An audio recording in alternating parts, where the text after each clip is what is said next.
어느 날 시댁에서 식사를 하던 도중 시아버님이 아주버님에게 말했어요. 혹시 정 급하면 얘기해라. 혼자 소갈이 하다 보면 없던 병도 생기니까 아직까지는 괜찮아요. 진짜 힘들면 말씀드릴게요. 아마도 아주버님 사업이 조금 힘들어지면서 두 분이 돈 예약을 하고 있었던 모양이었어요. 그런데 두 분의 이야기를 듣고 있던 남편이 갑자기 숟가락을 식탁에 탁 하고 내려놓더니 눈에 잔뜩 힘까지 준 채 말했어요. 급하면 말하라니 이게 지금 무슨 말이에요. 무슨 말은 무슨 말이야. 요즘 네 형 사업이 좀 어려워져서 힘들어하는 것 같길래 정 힘들면 아버지가 좀 도와주겠다 그 말인 거지. 시어머님이 남편의 눈치를 보며 조용히 말을 하고 있었는데요.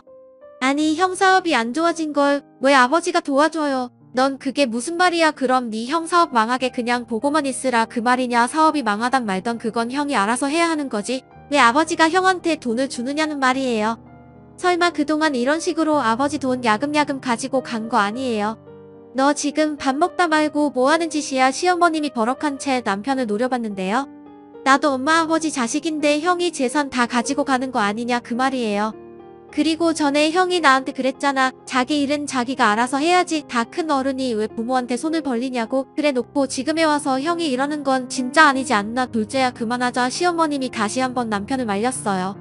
하지만 이미 눈이 돌아갈 대로 돌아간 남편에게 그 소리가 들리니 마무했습니다.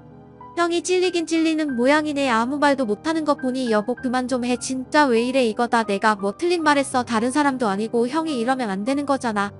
이건 뭐 나는 되고 너는 안 돼. 그런 건가. 평소에 엄청 고상하고 정의로운 척하는 형도 결국 똑같네. 뭐 암튼 형 절대 아버지한테 손 벌릴 생각하지도 마. 명심해. 그랬다간 나도 가만 안 있을 테니까. 남편이 아주버님을 있는 대로 노려보며 외쳤는데요. 꼭 참고만 있던 아주버님도 지지 않고 남편에게 버럭했어요. 내가 언제 아버지한테 돈 달라고 했어. 지금 괜찮다고 했잖아. 근데 왜 혼자 발끈해서 난리치고 있어. 가만 보면 형 참 뻔뻔하고 이중적인 사람이야. 혼자 착한 척은 다 하면서 뒤에서 아버지 재산이나 탐내고 있잖아. 너 그만하라고 했지. 내가 아버지 도움 안 받는다고 말했잖아. 그러니까 그만해. 지금 부모님 앞에서 뭐하는 짓이야. 역시 형은 대단한 사람이야. 결국 오늘도 나만 나쁜 사람 만드네. 그래 이 모든 게 내가 못나서 그런 건데 뭘 어쩌겠어. 형은 착하고 마음도 바다같이 넓은 사람인데 말이야. 너 진짜 그만하라고 했다. 할 말 있으면 나중에 나랑 단둘이. 왜 형이 우리 집에서 제일 착한 사람인데 혹시 정체가 들통날까봐 그러는 건가. 역시 우리 형은 무서운 사람이야. 남편이 고개를 절레절레 흔들며 아주버님을 노려보고 있었고 결국 화를 이기지 못한 아주버님의 입에서 고함 소리가 터져나왔어요. 너 그만하라고 했지. 부모님 앞에서 꼭 이래야만 했냐. 제발 생각이라는 거 좀 하고 살아라. 그래 미안하네. 내가 아주 멍청하고 모조리라. 야 너 입 다물라고 했다. 아주버님이 자리에서 벌떡 일어나는 바람에 식탁 의자가 뒤로 넘어지고 말았어요. 그 모습에 시부모님의 얼굴이 말이 아니었는데요. 우선 시아버님의 얼굴에는 화를 넘어 분노가 가득해 보였고 시아버님은 눈에 눈물까지 그렁그렁한 채 어쩔 줄을 몰라하고 있었어요. 둘째야 지금 형한테 뭐하는 짓이야. 그만해. 첫째도 그만하고. 그렇지 엄마 아버지는 맨날 형편 만드니까. 그리고 내가 혹시 궁금해서 그러는데 나 어디서 주워온 건 아니죠. 남편이 시부모님과 아주버님을 번갈아 가며 바라보고 있었는데요. 그 순간 가만히 듣고만 있던 형님이 갑자기 한마디를 툭 하고 던졌어요. 서방님 그건 아닌 것 같은데요. 어디서 주워왔다고 하기에는 형제가 닮아도 너무 닮았어요. 전 처음에 쌍둥이인 줄 알았잖아요. 봐봐요. 아무리 봐도 똑같이 생겼죠. 우리 남편이 걔가 좀 나온 거 빼곤 완전 똑같다니까요. 안 그래 동서네? 아 네 사실 많이 닮긴 닮았어요. 저도 가끔 깜짝깜짝 놀라긴 해요. 형님의 뜬금없는 말에 순간 웃음이 터져나오려고 했지만 제가 꼭 참은 채 대답했어요. 아니지 닮은 게 아니라 완전 똑같다니까. 암튼 그러니까 서방님 개인실에 서방님한테 출생의 비밀이 있어서 혹시나 어딘가에 진짜 부모님이 살아계신 건 아닌가 하는 그런 생각은 하지도 마세요.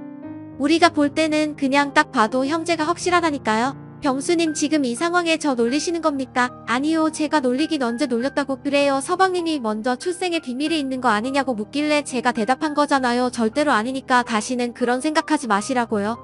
어휴 진짜 짜증나서 못 있겠네 라며 남편이 자리에서 일어나서 밖으로 나가버렸어요.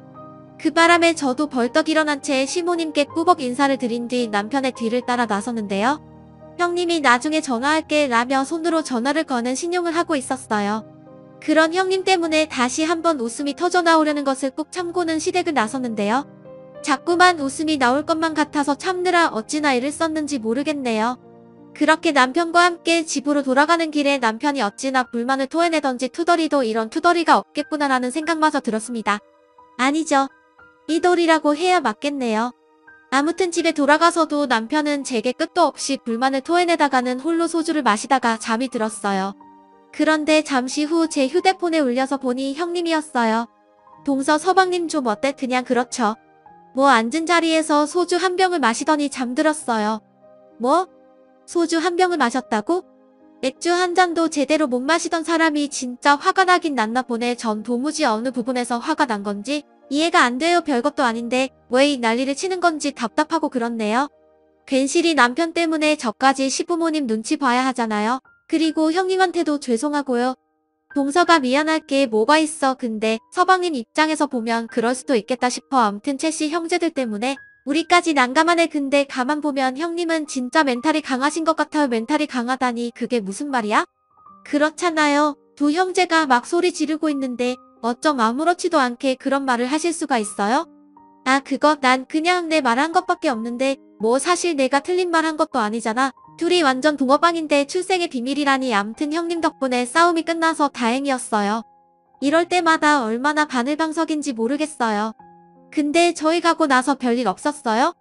어머님 아버님 표정이 엄청 안 좋으시던데 걱정 마, 내가 잘 유료해드리고 왔으니까. 그건 내가 전공이잖아. 역시 형님밖에 없어요. 형님 없었으면 어쩔 뻔했을까. 아찔하네요. 동서 두 사람은 맨날 투닥투닥 하지만 우리는 절대 그러지 말자. 지금 우리 사이 이렇게 좋은데 혹여나 저 인간들 때문에 사이 나빠지지 말자. 그 말이야. 당연하죠. 저는 그냥 형님 편인걸요. 걱정하지 마세요.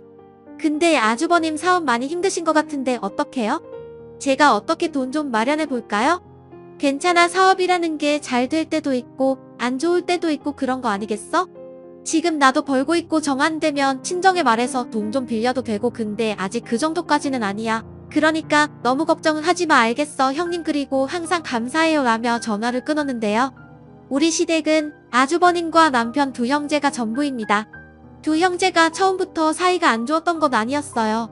우리가 결혼하고 한 몇 년 동안은 둘도 없는 형제 사이였거든요.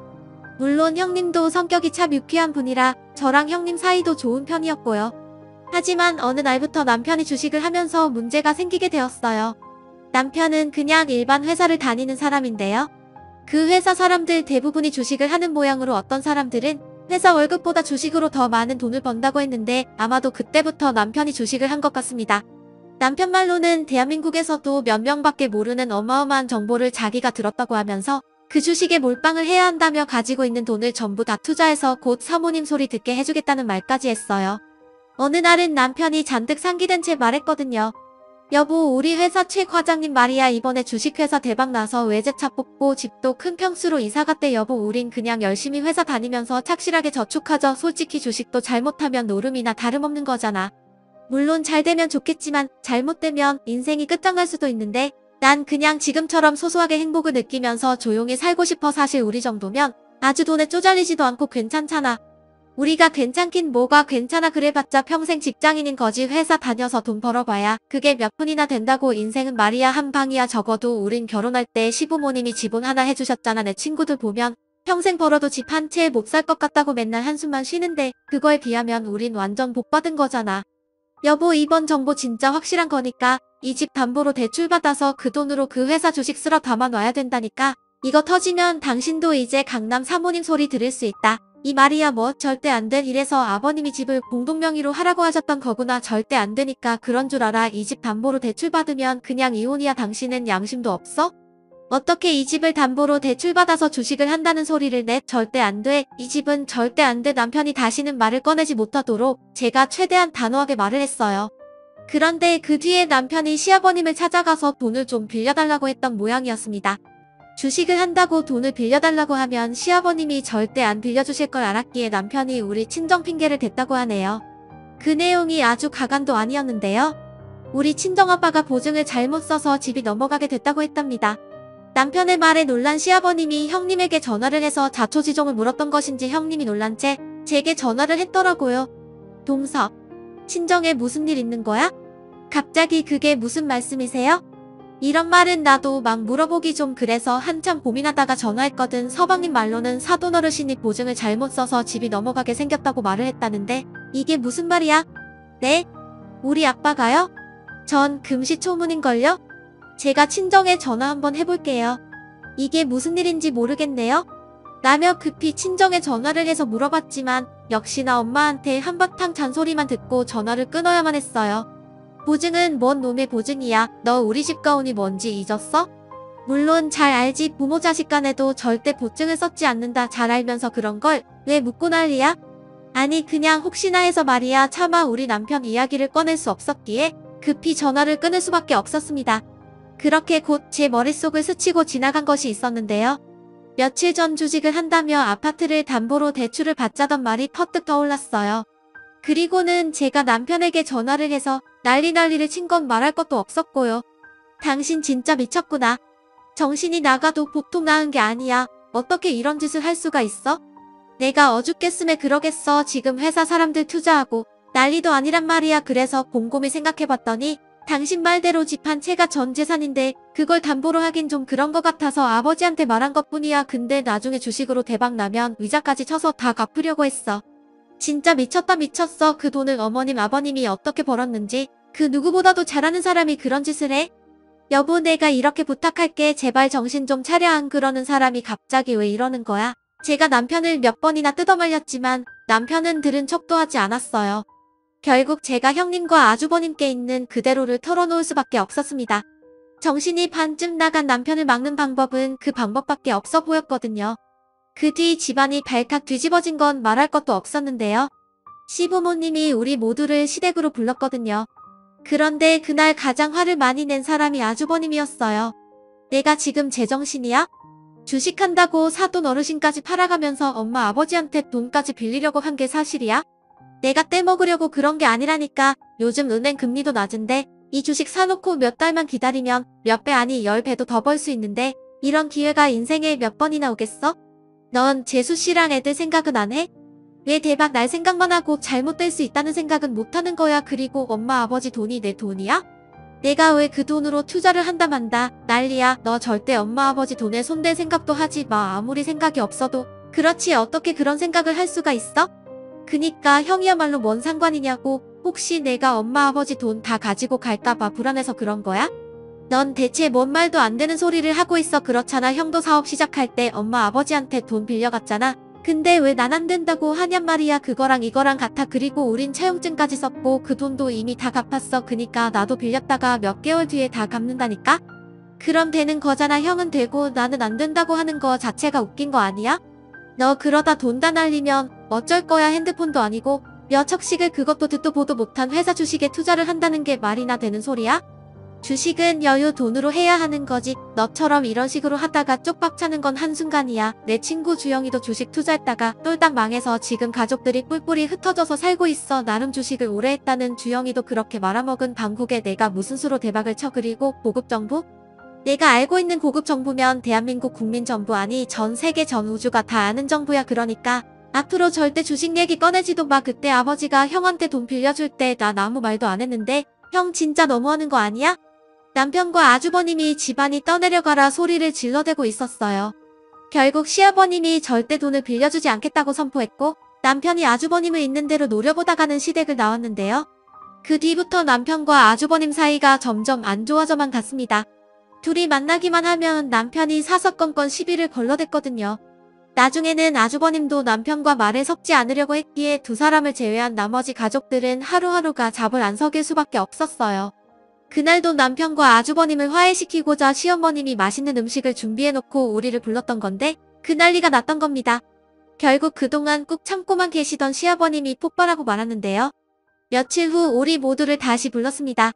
니들 내 말 잘 들어. 형제라고는 딱 둘밖에 없는데 언제까지 이렇게 지낼 거야. 내가 시작한 게 아니라 형이 먼저 시작한 거잖아요. 시끄러워. 둘 다 잘한 거 하나 없어. 라며 시아버님이 서랍장에서 무엇인가를 꺼내서 탁자에 올려놓으셨어요. 우리 모두는 시아버님이 올려놓은 것을 바라봤는데요. 자세히 보니 남편과 아주버님의 어린 시절 사진이었습니다. 갑작스레 어린 시절 사진을 보여주신 이유가 궁금했기에 시아버님과 사진을 번갈아 가며 바라보고 있었는데요. 니들 잘 들어. 다음 주까지 이 사진 보고 느낀 점 생각해서 와. 그러니까 아버지 말씀은 이 옛날 사진을 보고 느낀 점을 말하라는 거예요? 그래, 다음 주 일요일까지 이 사진 보면서 니들이 뭘 잘못했는지 잘 생각해보고 느끼고 오라. 그 말이야. 아니, 달랑 어린 시절 사진 한 장 주시고는 무슨 느낀 점을 말하라는 거예요. 자세히 설명을 해주셔야 할 거 아니에요. 남편이 트덜대고 있었는데요. 다음 주 일요일까지 이 사진 보고 내가 원하는 답을 찾아오는 사람한테 니들이 그렇게 좋아하는 돈을 줄 테니 그렇게 알고 있어. 네? 그러니까 아버지 말씀은 그 답인가 뭔가를 찾아오면 돈을 주시겠다 그 말씀인 거예요? 아버지, 저는 돈 괜찮다니까요. 남편은 아주 신이 난 채 말을 하고 있었지만 아주버님은 별 흥미도 없어 보였어요. 세상에 돈 싫어하는 사람이 어딨어. 아무튼 난 분명히 말했다. 다음 주까지 그 답을 찾아오는 사람한테 여기 통장에 있는 돈 전부를 줄 테니 그렇게 알고 있어 라며 시아버님이 통장을 흔들고 계셨어요. 아싸, 알았어요. 아버지 말은 이 사진 안에 답이 있다는 거잖아요. 그래, 그 사진 안에 답이 있으니까 꼭 알아와야 한다. 그렇게 집으로 돌아온 남편은 모든 일을 제쳐놓고 사진만 뚫어져라 바라보고 있었어요. 여보, 아까 형이 가지고 간 사진 봤지? 어땠어? 뭐가 어때? 아니, 내 사진이랑 뭐 다른 거 있었냐고. 글쎄, 장소는 똑같은데 사람만 달랐던 것 같은데. 그치, 아버지가 왜 이 사진을 줬던 걸까? 분명 같은 장소에서 찍은 게 힌트인 것 같은데. 당신 말이야, 형수님한테 전화해서 형이 얼만큼 알아낸다 한번 물어봐줘봐. 뭐, 지금 나보고 형님한테 전화해보란 말이야? 그래, 지금 이 상황에 내가 전화를 할 순 없잖아. 싫어. 절대 싫어. 형님이랑 나는 항상 중립이니까 두 사람 싸움에 우리까지 끼워넣지 말아줘. 우린 지금 충분히 잘 지내고 있거든. 제가 단박에 거절을 했습니다. 그렇게 남편은 몇 날 며칠 동안 사진만 바라보고 있었는데요. 도저히 답을 찾을 수가 없었던 모양으로 나날이 신경질만 늘어가고 있었어요. 하루가 멀다 하고 제게 형님한테 전화해서 물어보라고 답달까지 했으니까요. 하지만 저는 그 일에 끼어들고 싶지가 않았기에 전혀 상관조차 하지 않고 있었습니다. 제가 보기엔 시아버님의 의도를 절대 알 수가 없을 것 같아 보였거든요. 결국 답을 찾지 못한 채 시아버님이 말씀하신 일요일이 되었고 남편이 초조한 얼굴로 시댁으로 향했는데요. 아마도 아주버님이 답을 찾았으면 어쩌나 하는 그런 마음인 듯해 보였습니다. 시댁에 도착해서 보니 아주버님도 딱히 답을 찾지 못한 모양인 것인지 여전히 사진을 뚫어져라 바라보고 있었습니다. 잠시 뒤 시아버님이 조용히 말을 꺼내셨어요. 그래, 답을 찾아왔냐? 아니요, 아무리 봐도 무슨 의도인지 모르겠습니다. 나도 모르겠어요. 형이랑 나랑 옛날 집에서 찍은 사진 같은데 라며 남편과 아주버님이 궁금하다는 듯이 시아버님을 바라봤는데요. 그런 두 사람을 보던 시아버님이 놀라운 말을 하기 시작했어요. 니들 사진 속에 그 안테나 기억나냐? 안테나요? 아, 이 안테나 기억나죠. 그때 그 시절 그 안테나로 뭘 했었는지도 기억나고. 그럼요. TV보다 지지거릴 때 탁탁 쳐도 안 나오면 옥상에 올라가서 안테나를 이리 돌리고 저리 돌리고 그랬잖아요. 그래, 맞다, 바로 그거야. 시아버님께서 손바닥으로 무릎을 탁 하고 내리치셨어요. 뭐야, 그럼 형이 맞힌 거예요? 이건 아니지. 그건 나도 알고 있던 건데. 둘째는 조용히 하고 내 말 듣거라 라며 시아버님이 남편을 노려봤어요. 그때 그 시절 우리가 얼마나 힘들게 살았는지도 기억나지? 그 사진도 옆집 박씨가 사진기 샀다고 기념으로 찍어준 거잖니. 그랬죠. 그땐 우리 진짜 힘들게 살았는데 엄마 아버지 일하러 가시면 우리 둘이 메뚜기도 잡으러 다니고 국자에 설탕 넣고 연탄불에다 달고나도 만들어 먹고 그랬잖아요. 그때 생각이 나는지 아주버님 눈가가 촉촉히 젖어 있었어요. 그리고 아주버님의 말에 시아버님이 다시 말을 이어가셨어요. 그때 그 시절 TV 있는 집들은 집집마다 안테나가 있었어. 바람이라도 심하게 불던 날이면 옥상이나 지붕 위에 있던 안테나가 돌아가는 바람에 가족 중 누군가 올라가서 안테나를 이리저리 돌리면서 전파를 잡아야만 했었지. 시아버님이 그때 그 시절 이야기를 시작하셨어요.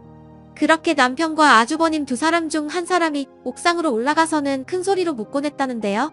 잘 나와. 아니, 왼쪽으로 조금만 더 돌려봐. 지금은 너무 돌렸어. 오른쪽으로 조금만 더 됐다 내려와 라며 안테나를 맞추곤 했답니다. 그 시절 생각이 나는지 시부모님과 남편 그리고 아주버님의 눈에 이슬이 맺혀 있었어요.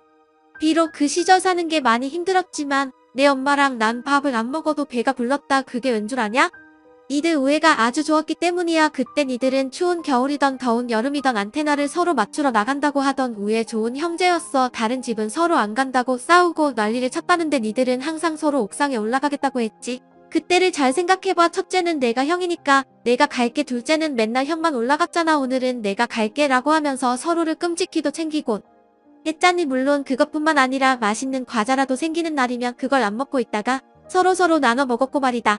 그랬던 니들이 어쩌다 일이 된 거냐. 지금은 돈도 많이 벌고 먹고 살만하지만 나는 그때가 더 행복했던 것 같구나. 지금은 하나도 행복하지가 않아. 이놈의 돈이 뭐라고 니들이 이렇게 변한단 말이냐. 시아버님의 말에 남편과 아주버님이 방바닥만 내려다본 채 얼굴조차 들지 못했는데요. 돈들 필요하면 다 가지고 가. 이까지 돈은 우린 필요 없으니까. 형, 돼지가 내 원수처럼 이렇게 지내는데 이까지 돈이 뭐가 중요하겠어. 여기 사진 좀 봐봐라. 둘 다 얼마나 해맑게 웃고 있는지. 정말이지. 가난했지만 니들이 서로서로 챙기던 그때로 다시 돌아가고 싶구나. 아버지 죄송합니다. 형인 제가 더 잘 챙겼어야 했는데 다 제 불찰입니다. 아주버님이 기어들어가는 목소리로 말을 하고 있었고 아니에요. 다 제 잘못이에요. 제가 돈에 미쳐서 이 난리를 쳤어요.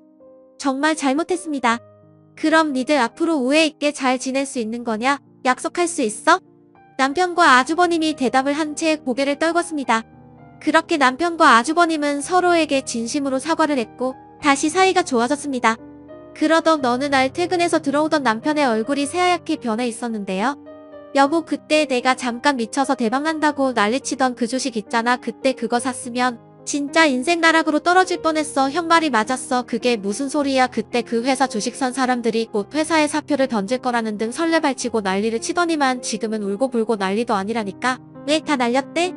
다 날린 정도가 아니야. 알고 보니 그 회사가 적자투성인 회사였다는데 이번에 대표이사가 횡령으로 고소까지 됐다나 봐. 주식도 거래 정지됐고 상장 폐지가 확실하대. 지금 우리 회사 직원들 울고불고 난리도 아니라니까. 진짜 형 아니었음 나도 완전 큰일 날 뻔했다니까. 남편이 사색이 된 채 말을 하고 있었어요.